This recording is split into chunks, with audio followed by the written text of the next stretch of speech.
Paddy Englishman, Paddy Irishman, and Paddy Scotsman were at the playground when a leprechaun appeared. "Lads," says the leprechaun, pointing to his right, "this is a wishing slide. When you slide down it, just make a wish, and whatever it is you wish for, you land in it." "Okay, I'll give it a go," says Paddy Englishman. He begins to climb the ladder. "Nice and loud now," reminds the leprechaun. "Gold!" shouts Paddy Englishman as he begins to slide down, and sure enough, he lands in a pile of gold coins. "I'm next," says Paddy, the Scottish man, running up the ladder. "Money!" he shouts, and just like before, he lands in a big pile of cash. "Now it's my turn," says Paddy Irishman, who, in all his excitement, forgot he was supposed to wish for something. "Wee!" he says all the way down, so he lands in it. A blind pilot walks into a plane waving his walking stick. The passengers all look at each other in disbelief. The flight attendant gets on the PA and says, "Ladies and gentlemen, as you can see, the captain is legally blind, but rest assured he is one of the best pilots in the world with over 6,000 successful flights." Next, the co-pilot makes his way to the plane, and he is also blind and uses his walking stick to make it to the cabin. The flight attendant gets on the PA and says, "Ladies and gentlemen, as you can see, the co-pilot is also blind, but rest assured, he is the second best pilot in the world with over 5,000 successful flights." At this point, the plane begins to take off from the runway. As it gains speed, the passengers grow tenser. The plane keeps accelerating more and more, and as it approaches the end of the runway, it still hasn't left the ground. The plane is approaching the end of the runway at high speed, and the passengers scream, "Oh my God, we're all going to die!" Suddenly, the plane takes off and begins its ascent. The pilot turns to the co-pilot and says, "The day they stop screaming, we're screwed." As the crowded airliner is about to take off, the peace is shattered by a 5-year-old boy who picks that moment to throw a wild temper tantrum. No matter what his frustrated, embarrassed mother does to try to calm him down, the boy continues to scream furiously and kick the seats around him. Suddenly, from the rear of the plane, an elderly man in the uniform of an Air Force general is seen slowly walking forward up the aisle. Stopping the flustered mother with an upraised hand, the white-haired, courtly, soft-spoken general leans down and, motioning toward his chest, whispers something into the boy's ear.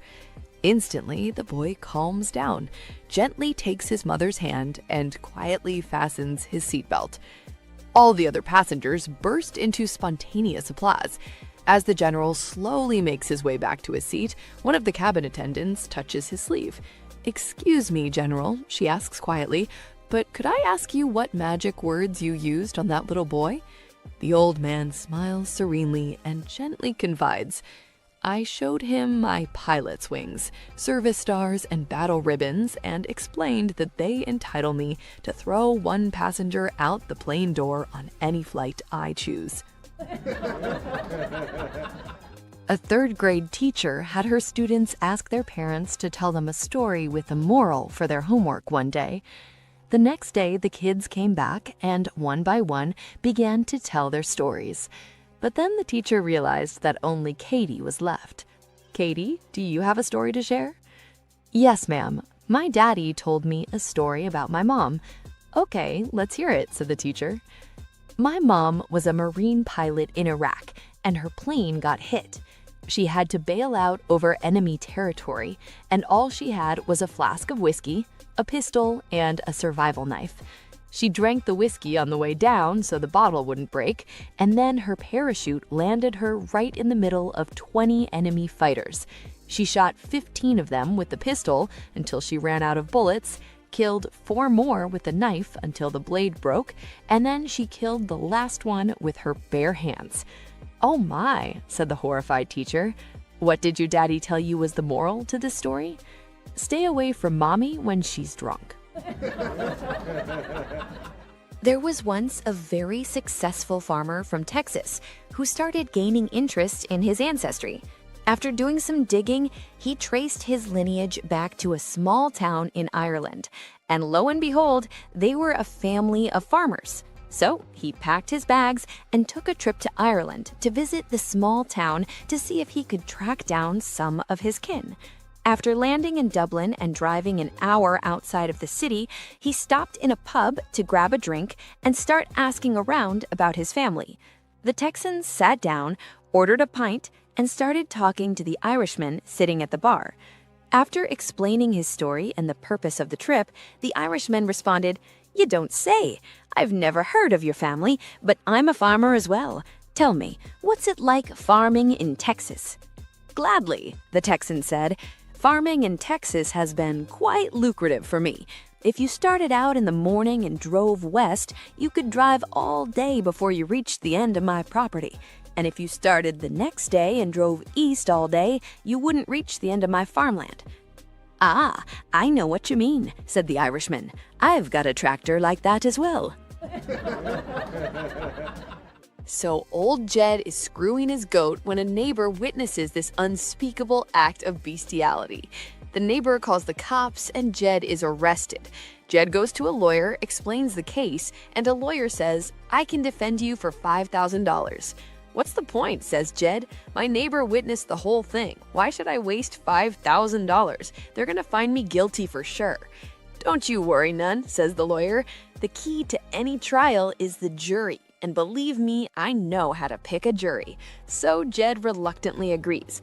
The day of the trial, the neighbor gets up on the witness stand. The prosecutor says, "Tell the jury what you saw." So the neighbor says, "I was walking along my property when I saw old Jed over there approach one of his goats, drop his drawers, and mount that poor animal from behind. After being about 2 minutes, old Jed appeared to be finished." "What happened then?" asks the prosecutor. "Well," says the neighbor, "then that goat turned around and licked Jed's pecker." A gasp went up in the courtroom, and old Jed had all but given up hope when a juror in overalls leaned over toward the fellow next to him and whispered, "You know, a good goat will do that." Mother Superior wakes up and gets out of bed one morning in the convent. She begins her usual walk down a long hallway with rooms for the other nuns lining either side. Immediately, one of the nuns looks at Mother Superior and says, "It looks like someone got up on the wrong side of the bed this morning." Mother Superior is a little taken aback by this comment, but shrugs it off and continues. Remarkably, as she passes the very next room, another nun says, "Looks like someone got up on the wrong side of the bed this morning."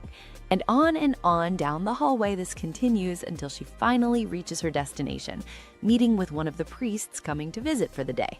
The priest begins to open his mouth to greet her when she stops him, and quite exasperatedly she exclaims, "Don't you dare say it looks like someone got up on the wrong side of the bed this morning."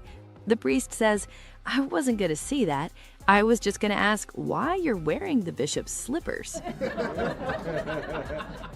An engineering student found a frog on his way to class. "If you kiss me, I'll turn into a beautiful princess," the frog said. The student smiled, thought for a minute, and put the frog in his bag and kept walking. After a few minutes, he heard the frog calling out again, so he took it out.